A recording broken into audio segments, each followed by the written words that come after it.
Hello guys, I'm only gonna talk to you in this episode, so if you hate my face, my stupid accent, all the bullshit I keep talking about, just skip this video. The reason for this video is to talk about cables again and an upgrade I've done actually, but I have no experience yet.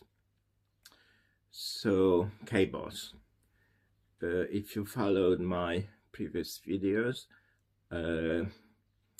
I've gone full loom Aluminata, including the power cables and the interconnects and the speaker cables. There are different views on what type of cable makes the biggest difference. I'm talking about interconnects, speaker cables and power cables.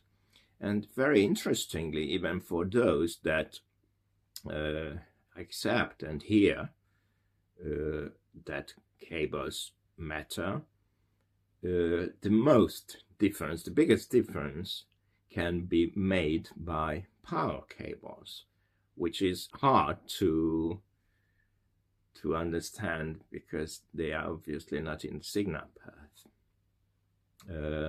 even though the power or the current drawn from the power grid has something to do with how the signal changes. We expect the high energy base to be affected, which is, but also everything else.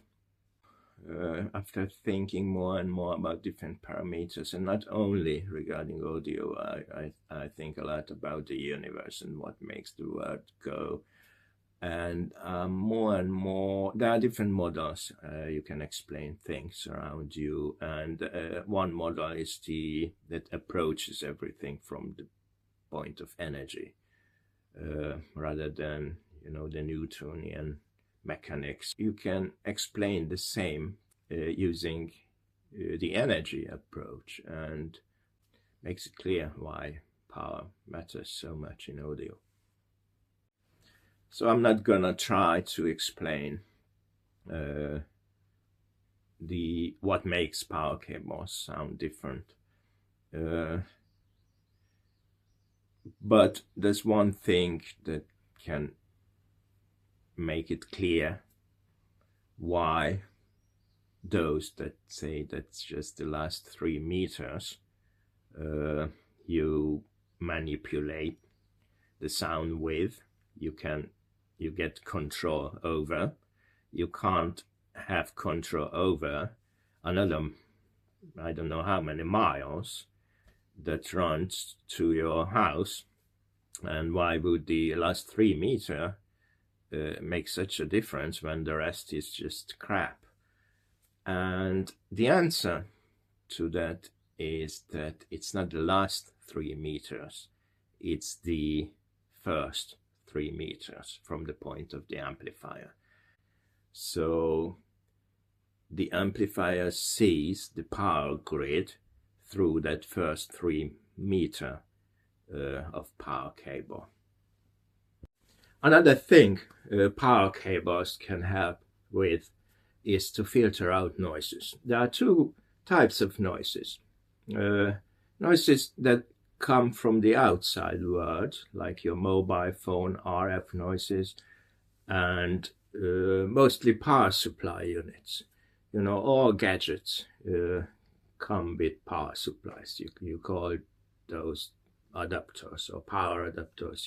The little ones that you just connect to the power outlet, and they are very cheap and make a lot of noise because they are switching mode power supplies almost exclusively, which work the way that they create high frequency spikes, noises actually, because they are not filtered out properly by the unit itself, because they must sound cheap. It's the job of the amplifier to filter out those noises. So many ask, why can't the power supply in the amplifier or other unit for that matter, sources, we're talking about all electronics, to filter out those noises? And this is a good question. It probably filters them out to a certain extent, but the power cable contributes more, or the power supplies in the amplifiers are not good enough. And there's another type of sources which don't come from the outside world, but are generated by your audio chain itself. So every amplifier, every source, everything that's electronics, mostly digital circuitry, but even analog, makes some noise that get into the power line and then reflects back from there, or it's shared with the other audio equipment of the same chain. And they behave like noise, because they don't belong to the other audio equipment. They get back to the one that generated them in a wrong phase, ruining the clean power. Or there are different theories. I don't want to get into that too deeply, because some talk about reflections and waves and fields, others talk about noises, so it's quite complicated. I don't think anybody knows what exactly happening. Let's cut to the chase. I've stayed with Aluminata power cables, but regarding the speaker cables, there's something interesting happened. I used to use a pair of Chord music power cables. If you check out my earlier videos, that's the one I used, or that's the two I used, because I've got two speakers, of course. I listen to music in stereo. I could have 9. I don't know what's the newest craze, 5.1, 5.2, 9.1. I don't follow it. I stayed with 2.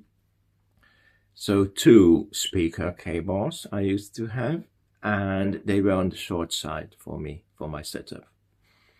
And every time I make a change, I do an upgrade, which is usually a downgrade first, and I have to tweak the system a lot, usually months, to get the right balance back with the new component or with the change, which usually always involves moving the speakers. And if you have some speaker cables that are a little bit short, especially if they have banana plugs on, the banana plugs usually suffer, and that happened in my case. So one of them got bent, and later it even broke off, and the others were bent a little bit, and that spring didn't properly work, so they probably didn't make perfect contact.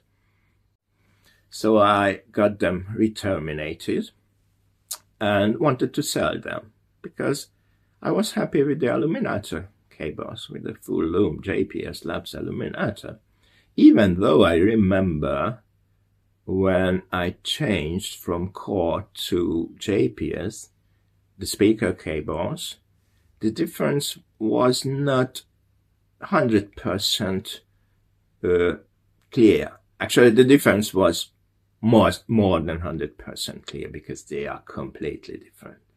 But which one I preferred wasn't 100% clear, because both had their own character. The Chord was a little bit more illuminated, the soundstage was deeper, it was faster, but I could hear its playback music, while the JPS cable, speaker cables, gave me that live feel. I was part of the experience. The bass was super deep, like concert level deep, even though a bit looser than with the Chord.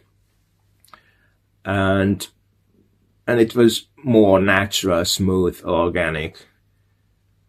And eventually I stayed with the JPS cable, partly because I went full loom and I wanted everything to be the same.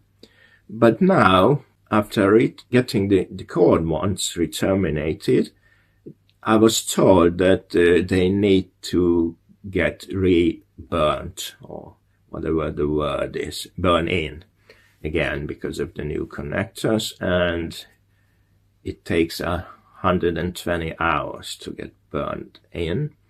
So I swapped the Aluminata ones for the Chord ones, and I was shocked how good the Chord was.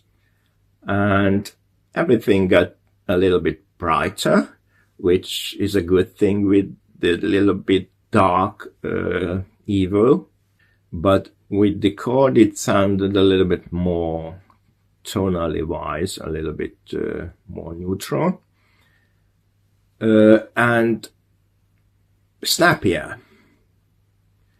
And while when I first compared the two, I didn't find the bass enough, the amount of bass enough for me with the Chord, and the JPS just provided the right amount of bass, sometimes even too much. I'm a big bass fan, so there's never too much bass for me, but it could get overwhelming on some recordings, which I didn't really mind.